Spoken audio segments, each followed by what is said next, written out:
আলহামদুলিল্লাহি রাব্বিল আলামিন ওয়াসসালাতু ওয়াসসালামু আলা সাইয়্যিদিল আমবিয়াই ওয়াল মুরসালিন ওয়া আলা আলিহি ওয়া সাহবিহি আজমাইন। আমাদের প্রাণপ্রিয় শহীদি কাফেলা বাংলাদেশ জামায়াত ইসলামী ঢাকা মহানগরী উত্তরের উদ্যোগে উত্তরা এলাকায়, যেখানে সবচেয়ে বেশি বলা যায় শাহাদাতের ঘটনা ঘটেছে, আহত হওয়ার ঘটনা ঘটেছে, উত্তরার প্রতিটা বাসা বাড়ি অনিরাপদ ছিল। বাসা থেকে মুহুর্মুহু সাউন্ড গ্রেনেড, গুলি, টিয়ার গ্যাস, হত্যা এবং নির্যাতন যজ্ঞের দৃশ্য এই উত্তরার লক্ষ লক্ষ বনি আদম তারা একটা বন্দি জীবন যাপন করছিলেন, অনিরাপদ জীবন যাপন করছিলেন। সেই আন্দোলনের রণক্ষেত্র হিসেবে বিবেচিত উত্তরা, যেখান থেকে আবার বিজয়ের সূচনা হয়েছিল সকাল 11টায় লক্ষ লক্ষ মানুষের বিজয় মিছিল সেই গণভবনের দিকে, যেখানে বসে মানুষকে খুন করার যিনি নির্দেশ দিচ্ছিলেন সেই খুনির বাসস্থানের দিকে লক্ষ লক্ষ লোকের বিজয় শোভাযাত্রা যেখান থেকে শুরু হয়েছিল। সেই উত্তরার 25টি শহীদ পরিবার আরো আছেন, আমরা সবাইকে কানেক্ট করতে পারিনি, সামনে করবো ইনশাল্লাহ। 25টি শহীদ পরিবারকে নিয়ে আয়োজিত আজকের এই অনুষ্ঠানের মাননীয় প্রধান অতিথি বাংলাদেশ জামায়াত ইসলামীর সংগ্রামী সেক্রেটারি জেনারেল, মাজলুম জননেতা, সাবেক এমপি অধ্যাপক মিয়া গোলাম পরোয়ার, উপস্থিত নেতৃবৃন্দ, শহীদ পরিবারের সম্মানিত সদস্যবৃন্দ, সুধী মণ্ডলী, মিডিয়ার বন্ধুরা, আশা করি দীর্ঘ সময় এখানে বক্তব্য শুনে আপনারা সবাই আপ্লুত হয়েছে। আমরা কেউ চোখে, আমি দেখেছি মিডিয়ার কর্মীদের চোখে পানি, আমরাও কাঁদতেছিলাম। শহীদদের মর্যাদা আল্লাহ তাআলা নিজেই বর্ণনা করেছেন, এই ব্যাপারে কোনো সন্দেহ নাই। আল্লাহ নিজেই বলেছেন, আউযু বিল্লাহি মিনাশ শাইতানির রাজিম, ওয়ালা তাকুলু লিমান ইউকতালু ফি সাবিলিল্লাহি আমওয়াত বাল আহইয়াউম ওয়ালাকিন লা তাশউরুন। যারা আল্লাহর পথে নিহত হয় তাদেরকে মৃত বলো না, তারা জীবিত, কিন্তু তোমরা তা বুঝতে পারো না। বিশাল মর্যাদা। এটা একটা কার্যকারণও আছে। ওহুদের যুদ্ধের প্রথম শহীদ আব্দুল্লাহ রাদিয়াল্লাহু আনহু শাহাদাতের পরে স্বয়ং রব্বুল আলামিন তার সাথে সাক্ষাৎ করেছিলেন আর বলেছিলেন, হে আমার বান্দা, তুমি তোমার সবচেয়ে প্রিয় বস্তু জীবনটা আমার জন্য দিয়ে এসেছো, আমি তোমাকে কি সম্মান দিতে পারি? ওই শহীদ তখন বলেন, আল্লাহ তাইলে আরেকবার আমাকে দুনিয়ায় পাঠিয়ে দেন, আমি আবার শহীদ হয়ে আসি। আল্লাহ তাআলা বললেন, তোমার অন্য কিছু থাকলে বলো। তখন তিনি বলেন, তাইলে আপনি দুনিয়ার মানুষকে জানিয়ে দেন আপনি যে শহীদদেরকে এত মর্যাদা দেন। এটা সূরা বাকারার 153 নম্বর আয়াত, তখন এই আয়াতটা নাযিল হয় দুনিয়াবাসীকে জানাবার জন্য যে শহীদদেরকে মৃত বলা যাবে না, তারা মরে না, তারা জীবিত, আল্লাহর পক্ষ থেকে তারা রিজেক্ট প্রাপ্ত। শহীদ পরিবারের জন্য এটা হলো সবচেয়ে বড় সান্ত্বনা। দ্বিতীয় হলো যে 70 জন এমন মানুষ যারা নিশ্চিত জাহান্নামী হিসাবে ফয়সালা হয়ে গেছে, এরকম 70 জন মানুষকে শহীদ আল্লাহর কাছে ফরিয়াদ করবেন যে আল্লাহ, আমি এদেরকে নিয়ে বেহেশতে যেতে চাই। তখন আল্লাহ তাআলা তার কথা অনুযায়ী, তার সুপারিশ অনুযায়ী ওই 70 জন মানুষকে মাফ করে দিয়ে জান্নাতের ফয়সালা করবেন, যেই 70 জনের ব্যাপারে পূর্বের ফয়সালা ছিল জাহান্নামের। এটা অনেক বড় একটা ব্যাপার। থার্ড হলো যে শহীদরা, এই যে আজকে দেখেন দুনিয়ার এমন কোনো জায়গা নাই, পৃথিবীর দেশে দেশে কাবার গিলাফ ধরে মক্কায়, মদিনায়, সারা দুনিয়ার মসজিদে মসজিদে বাংলাদেশের শহীদদের জন্য দোয়া করা হচ্ছে। এই শহীদরা বাংলাদেশের ইতিহাসের শ্রেষ্ঠ বীর হিসেবে কেউ স্বীকৃতি দিক অথবা না দিক, তারা বীর হিসেবে আজীবন আমাদের শ্রদ্ধেয় সম্মানিত হয়ে থাকবেন, তাদের পরিবার আমাদের কাছে শ্রদ্ধার পাত্র হয়ে থাকবে। আরো অনেক ব্যাপার আছে। সবচেয়ে বড় ব্যাপার হলো তারা কি চেয়েছিলেন। তারা একটা পরিবর্তন চেয়েছিলেন, তারা একটা সংস্কার চেয়েছিলেন, তারা স্বৈরাচার মুক্ত স্বাধীন বাংলাদেশ চেয়েছিলেন, সেটা তো পাওয়া গেছে। তারা বৃহত্তর প্রয়োজনে মানুষের মুক্তির জন্য তাদের জীবনটা বিলিয়ে দিতে পেরেছেন, এটাও কম পাওয়া নয়। পৃথিবীতে অনেক আন্দোলন হয়, সফল হয় না, কিন্তু এই আন্দোলন চূড়ান্তভাবে সফল হয়েছে, আলহামদুলিল্লাহ। সম্মানিত শহীদ পরিবারের সদস্যবৃন্দ এবং সুধী মণ্ডলী, এত সত্ত্বেও এই যে মা বললেন যে আমি গৃহিণীর কাজ করি, আমি অন্যের বাসায় কাজ করি, আমার ছেলে বলছে মা স্বাধীন হয়ে গেছি, আর তোমাকে কাজ করতে হবে না, আমরা এখন সুখী জীবন যাপন করব। সেই মাকে কে সান্ত্বনা দেবে? এই যে বোনটা বললেন, আমার স্বামী কোনে কোনে জিজ্ঞেস করতো যে তোমার কিছু লাগবে কিনা, আমি কি তোমার জন্য কিছু নিয়ে আসবো কিনা। আপনারা যে যতই কাছে দাঁড়ান, আমার এই স্বামীর মতো ডেইলি কি বলতে পারবেন? এই অশান্ত হৃদয়ে যে আগুন জ্বলছে, দাও দাও করে আগুন জ্বলছে, কিংবা আমার যে মেয়েটি, স্কুল পড়ুয়া মেয়েটি, তার ঘরে, সে তো আন্দোলনে যায়নি, তার কি অপরাধ ছিল, কেন তাকে হত্যা করা হলো? তাহলে এগুলোর কোনো জবাব আমাদের কাছে নেই। আমরা তাদেরকে এগুলোর কোনো সান্ত্বনা দিতে পারবো না। হ্যাঁ, আমরা পারবো আমাদের যার যার জায়গা থেকে দায়িত্ব পালন করে।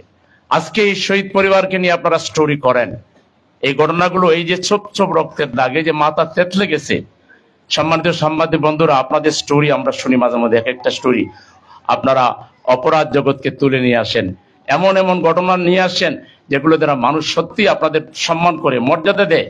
আজকে এত বড় ঘটনা জাতির জন্য যারা করলো, তাদের জন্য স্টোরি আমরা টেলিভিশনে দেখতে চাই। একটা না, এক একটা পরিবারকে নিয়ে 4টা-5টা স্টোরি করেন। প্রিন্ট মিডিয়াওয়ালারা আপনারা একটু করেন, লেখেন না। আজকে লিখতে আপনাদের কলম কোথায় বাধাগ্রস্ত হচ্ছে, আপনাদের ভয়েস কোথায় বাধাগ্রস্ত? এখন তো দেশ স্বাধীন, এখন তো আর সেই জাতাকল নাই। এখনকার সরকার কি আপনাদেরকে নিষেধ করবে? যদি করে আপনারা আমাদেরকে বলবেন, আমরা সরকারের সাথে কথা বলবো। অবশ্যই সরকার সেটা করবে না।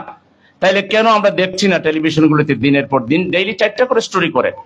হাজার কানেক লোক শহীদ হয়েছে, তার মায়ের অভিব্যক্তি নেন, তার বাবার অভিব্যক্তি নেন, ভাইয়ের নেন, বোনের নেন, স্ত্রীর নেন। আপনাদের টেলিভিশনও জনপ্রিয় হবে, আপনারা জাতীয় দায়িত্ব পালন করবেন, আপনারা শহীদদের ওই সুপারিশের মধ্যেও সামিল হয়ে যেতে পারেন। এই জন্য মেহরবানি করে শহীদদের প্রতি সুবিচার করুন, দেশের প্রতি সুবিচার করুন। মিডিয়ার মাধ্যমে সাদাকে সাদা বলুন, কালোকে কালো বলুন, সত্যকে উপস্থাপন করুন। মিডিয়া তো সেই শক্তি যারা যুদ্ধের ময়দানেও জীবন বাজি রেখে সত্য যারা উপস্থাপন করেন, তারাই হচ্ছে মিডিয়া জগতের লোক। আজকে বাংলাদেশ তো স্বাধীন, আজকে আপনাদেরকে 18 কোটি মানুষ স্যালুট জানাবে যদি আপনারা এগুলো তুলে ধরতে পারেন। আমরা রিকোয়েস্ট করব, আপনারা নিজ কানে শুনলেন, নিজ চোখে দেখলেন শহীদ পরিবারের দুরবস্থার কথা, এগুলো যেন আপনাদের মিডিয়াতে একটু আসে, আমরা সে অনুরোধ করব। 2 নম্বর হলো, গত সরকার যে এই যে আজকে সালমান এফ রহমানের কথা মিডিয়ায় আসছে, যে সব জায়গায় বাঘ নিতেন, উনি নিতেন, বোন নিত, ছেলে নিত, বাঘ ছাড়া কোনো কাজই হইতো না। এগুলো কেন আজকে আসছে না? এক একটা স্টোরি করে এই দুর্নীতির যে পাহাড়, জাতিকে যে ফুকলা করে দেওয়া হয়েছে, ব্যাংক যে খালি করে দেওয়া হয়েছে, এই দুর্নীতির টাকা দিয়েই তো মানুষের উপরে গুলি চালানো হয়েছে, হত্যা করা হয়েছে। আপনাদেরকেও কণ্ঠ চেপে ধরে রাখা হয়েছিল, আপনাদের বউ ভাই বিদেশ গেছে সত্য বলার অপরাধে। আজকে আপনারা একটু এই দুর্নীতির চিত্রগুলো, চাঁদাবাজির চিত্রগুলো, হত্যার চিত্রগুলো আপনাদের মিডিয়ার মাধ্যমে মেহরবানি করে তুলে ধরুন। এবং এখনো যারা চাঁদাবাজি করছে, দুঃখ লাগে, ব্যথা লাগে, রক্তের দাগ শুকাতে না শুকাতে পতিত স্বৈরাচারের কিছু লোককে রিসিভ করে মিলেমিশে এখন আবার একটা গোষ্ঠী সব ঘাট, সব পরিবহন, সব মাঠ ইঞ্চি ইঞ্চি, ইভেন আমি শুনেছি তারা ফকিরের কাছ থেকেও চাঁদা নেয়। ফকিরে বলে যে এত ঘন্টা থেকে এত ঘন্টা তোমার 1000 টাকা দিতে হবে, মানে ফকিরেরও ফকির। সুতরাং আমরা পরিষ্কার বলে দিতে চাই, এই আন্দোলন আবার নতুন করে চাঁদাবাজি করবেন, আবার নতুন করে টেন্ডারবাজি করবেন, আবার নতুন করে চাঁদাবাজি টেন্ডারবাজি করে ক্ষমতায় গিয়ে আবার তাই করবেন। কোন চাঁদাবাজ, কোন চাঁদাবাজের প্রশ্রয়দাতা, নির্দেশদাতা, কোন নেতৃত্ব, কোন গোষ্ঠীকে বৈষম্য বিরোধী ছাত্র সমাজ, দেশের গণমানুষ এবং জামাত ইসলামী কখনো মেনে নেবেন না। এদের বিরুদ্ধে আমাদের লড়াই চলবেই। এই দেশ চূড়ান্তভাবে চাঁদাবাজ মুক্ত না হওয়া পর্যন্ত, এই দেশ চূড়ান্তভাবে দুর্নীতি মুক্ত না হওয়া পর্যন্ত জামাত ইসলামীর আন্দোলন, বৈষম্য বিরোধী ছাত্রদের আন্দোলন, গণমানুষের আন্দোলন কখনোই থামবে না। এই ব্যাপারেও আমরা মিডিয়ার সহযোগিতা কামনা করছি। আপনারা আমাদের কাউকে যদি কোনো জায়গায় অপরাধে পান, আপনারা প্রকাশ করে দেবেন, আপনাদের প্রকাশ করা লাগবে না। আমরা দূরতম খবর পাইলে ওর 12টা বাজাই দেব। আমরা প্রকাশ্য রাজনীতি করি, আমাদের কোনো গোপন রাজনীতি নেই। আমরা আবারও বলছি, স্বৈরাচার যে পথে হেঁটেছিল, বিভাজন, প্রতিহিংসা, প্রতিশোধ পরায়ণতা, জাতির মধ্যে হিংসা ছড়িয়ে দেওয়া, এই কাজ এখন নতুন করে যদি কেউ করেন, হাসিনা যে পথে গেছে সেই পথে তাদেরকেও চূড়ান্তভাবে যেতে হবে। এই দেশ আর কেউ বিভক্ত করবেন না। ওয়াতাসিমু বিহাবলিল্লাহি জামিআন ওয়ালা তাফাররাকু। ঐক্যবদ্ধভাবে আসুন আমরা দেশটাকে গঠন করি। আমাদের আমির যে প্রায়োরিটি ঘোষণা করেছেন, জামাত ইসলামীর আমির, গণমানুষের প্রিয় কণ্ঠ জননেতা ডাক্তার শফিকুর রহমান, তিনি বলেছেন এখন রাজনীতি নয়, এখন অসহায় আহত মানুষের পাশে দাঁড়াও, তাদের সাহায্য করো, চিকিৎসা করো, শহীদ পরিবারের দোয়া নাও, দেশকে ঐক্যবদ্ধ রাখো, দেশের মানুষের মধ্যে বৈষম্য বিরোধী যে চেতনা জাগ্রত রাখো, মানুষের পাশে দাঁড়াও। আমরা কোন শোভাযাত্রা করছি না, রাজধানীতে আমরা শোভাযাত্রা করলে ইনশাআল্লাহ সবচেয়ে বড় শোভাযাত্রা ঢাকা মহানগরীর উত্তর, ছোট্ট মিছিল কোথাও আমরা করিনি। আমরা এই কাজের মধ্যে আছি, আপনারা দেখছেন, আপনারা তো আসতেছেন আমাদের প্রোগ্রামে, আমরা এটার মধ্যে আছি। আমরা বলবো অন্যান্য রাজনৈতিক দল, সামাজিক শক্তিকে বলবো যে একটু আপনারা আমাদের অসহায় ভাইদের পাশে দাঁড়ান। আমরাও ওয়াদা দিচ্ছি, আমরা রাষ্ট্রকে বলেছি, কিন্তু আমাদের বর্তমান সরকারের হাতে তো টাকা নাই, সব ফুকলা করে চলে গেছে, ব্যাংক খালি, তার কোত্থেকে দিবে? আমরা এই জন্য বসে নাই, আমরা 2 লাখ করে প্রত্যেক শহীদ পরিবারকে দেওয়ার, কাউকে 1 লাখ পৌঁছে দিয়েছি, কাউকে এনাদের 1 লাখ আমরা আবার পৌঁছে দিব ইনশাআল্লাহ। 2 লাখ করে সবাইকে দিচ্ছি, আহতদেরকে 50,000 টাকা করে দিচ্ছি। আমরা, আমাদের আমির সাহেব বলেছেন এদের কর্মসংস্থান ব্যবস্থা করতে, অথবা ব্যবসায়ের পুঁজি দিয়ে দিতে, অথবা বলেছেন যে তাদেরকে ভাতা দিতে। আমরা এগুলো সবই পর্যায়ক্রমে করব। যে ভাই বোনেরা এখানে এসেছেন, এটা ঠিক যে আপনাদের যে বোন তার স্বামী হারিয়েছেন, আমরা স্বামী ফিরিয়ে দিতে পারবো না, যে মা তার সন্তান হারিয়েছে তার সন্তান আমরা দিতে পারবো না, কিন্তু আমাদের পক্ষ থেকে সর্বাত্মক প্রচেষ্টা চালাবো ইনশাআল্লাহ। আমরা আপনাদের পাশে আছি এবং থাকবো। আপনারা এই ব্যাপারে আমাদের উপরে আস্থা রাখতে পারেন, আমরা আপনাদের পিছ ছেড়ে যাব না, আপনাদের পাশে আমরা থাকবো ইনশাআল্লাহ। আর সর্বোপরি আমরা বলবো, সম্মানিত মিডিয়ার ভাইদেরকে বলবো, দেশবাসীকে বলবো, জাস্টিসের জন্য আমাদের ছেলেরা রক্ত দিয়েছে, আমাদের মেয়েরা রক্ত। জাস্টিস কিভাবে হতে পারে? এই দেশ সংখ্যাগরিষ্ঠ মুসলমানের দেশ, রাষ্ট্রধর্ম ইসলাম, বিসমিল্লাহির রহমানির রহিম সংবিধানে আছে।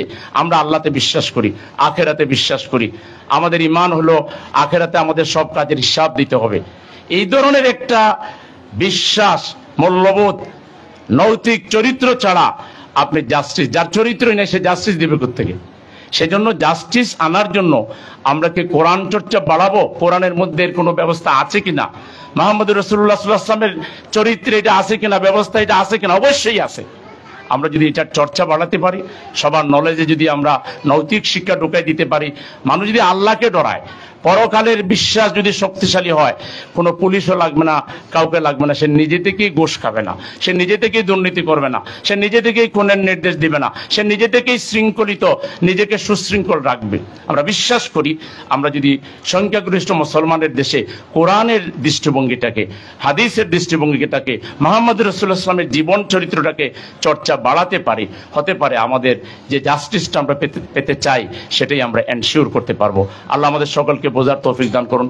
আজকে কষ্ট করে আসার জন্য আপনাদের সবাইকে, বিশেষ করে মিডিয়ার ভাইদেরকে, সুধী মণ্ডলীকে, শহীদ পরিবারকে আমাদের পক্ষ থেকে অনেক অনেক শুভেচ্ছা, ধন্যবাদ, মোবারকবাদ, সম্মান এবং শ্রদ্ধাবোধ জানিয়ে আমাদের মাননীয় প্রধান অতিথি, তার ফিজিক্যাল একটু সমস্যার কারণে কণ্ঠ একটু বসে গিয়েছে, ম্যারাথন প্রোগ্রাম করছেন, কোথাও ঠান্ডা লেগে গিয়েছে, আজকে বোধহয় বক্তব্য দিতে পারবেন না, একটু মোনাজাত করবেন মনে মনে হাত তুলে, আর পরে শহীদ পরিবারকে আমাদের যে ডোনেশনটা এটা দিয়ে দেবেন উনি।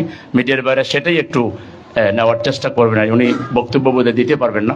আমি আমাদের প্রধান অতিথিকে মোনাজাতের মাধ্যমে শহীদ পরিবারের সাথে একাত্মতা ঘোষণা এবং পরবর্তীতে আমাদের ডোনেশনগুলো ডিস্ট্রিবিউশন করার জন্য বিনীতভাবে অনুরোধ করছি। আসসালামু আলাইকুম ওয়া রাহমাতুল্লাহি ওয়া বারাকাতুহু। দিব না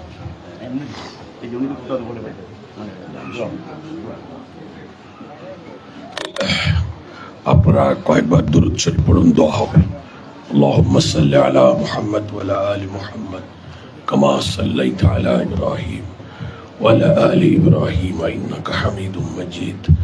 আল্লাহুম্মা বারিক আলা মুহাম্মদ ওয়া আলা আলি মুহাম্মদ কামা বারাকতা আলা ইব্রাহিম ওয়া আলা আলি ইব্রাহিম ইন্নাকা হামিদুম মাজিদ।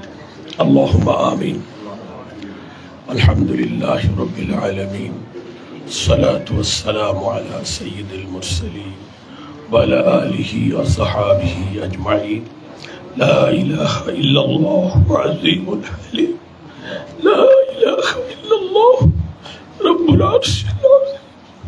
لا إله إلا الله رب السماوات والأرض ورب العرش الكريم. ربنا ظلمنا أنفسنا وإن لم تغفر لنا وترحمنا لنكونن من الخاسرين.